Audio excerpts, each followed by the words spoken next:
In this video, I put together a series of photos showing the installation of a 15% lower pulley on a 2019 Z06 with an automatic transmission. After removing the hood, air duct, and air filter, I removed the belts using a 15mm wrench to relieve the belt tension on the front belt by turning it counterclockwise. This picture from Chevrolet Performance shows the location of the belt tensioners. To loosen the rear belt, I believe the tensioner was rotated clockwise. Once the belts were removed, I placed the car on jack stands and removed the front wheels.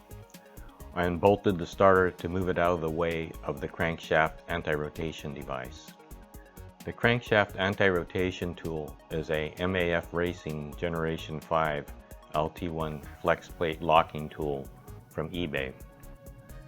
I first removed the 3 bolts holding the starter heat shield and bolt holding the plastic cover plate using a 10mm wrench. A ratcheting box wrench saved me a lot of time and effort removing the starter heat shield bolts. I then removed the nut holding on the cable so the starter motor could be moved back out of the way of the opening. The anti-rotation device could now be installed. The nuts from the steering rack tie rods were then removed on both sides. I heated the tapered fit area of the knuckle for about 5 seconds with a propane torch, keeping the flame away from the rubber boot.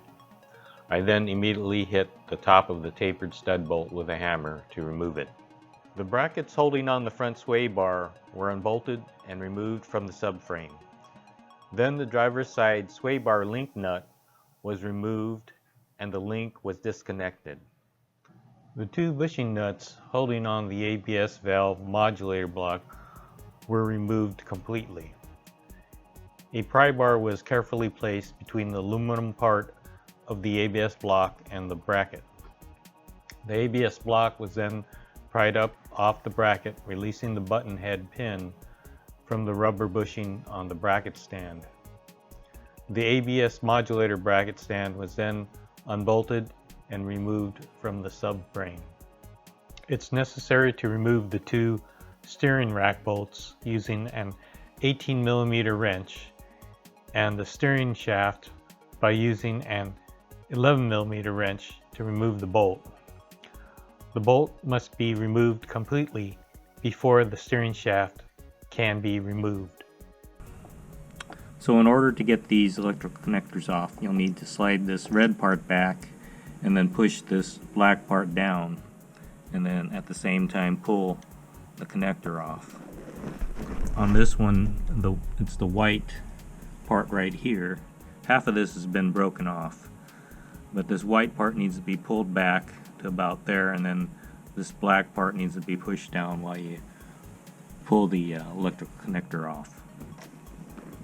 The lower idler pulley is then removed so that the steering rack can be moved over. Take care not to damage the aluminum air conditioning lines when moving the rack over. I unsuccessfully tried to loosen the damper bolt, so I heated the bolt for about 10 seconds to get it loose. Be aware that overheating this bolt could damage the crank seal. The puller was then installed using the 7.5-inch rod. Once the jacking bolt reached the end of its travel, I had to use the next shorter rod with a socket as shown to finish pulling off the pulley. Once the pulley was removed, I measured the seal area OD and the bore.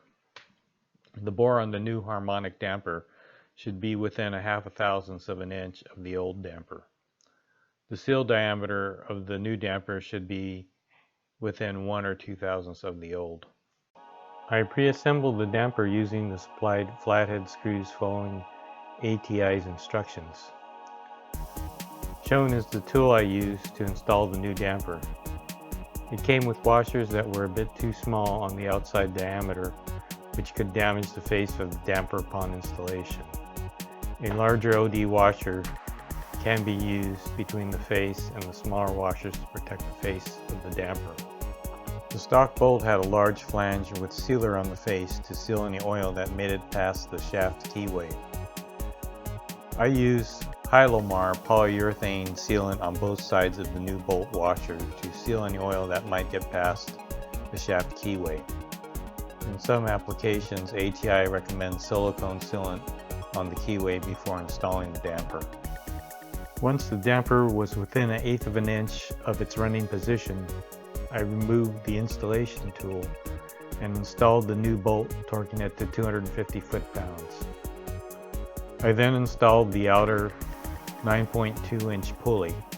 I applied blue Loctite to the flathead bolts and torqued them to 30 foot-pounds. A list of torque specs for the reassembly are listed in the description on the YouTube page. I'd like to thank John Mayer for his DIY pulley install video on his Z06 with a manual transmission.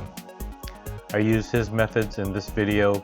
Just the flex plate locking tool was added to keep from rotating the crank on this model with an automatic transmission. A link to his YouTube page is also listed in the description below. So anyway, that completes this video. I hope it saved you some time and money, and that you have fun doing it yourself.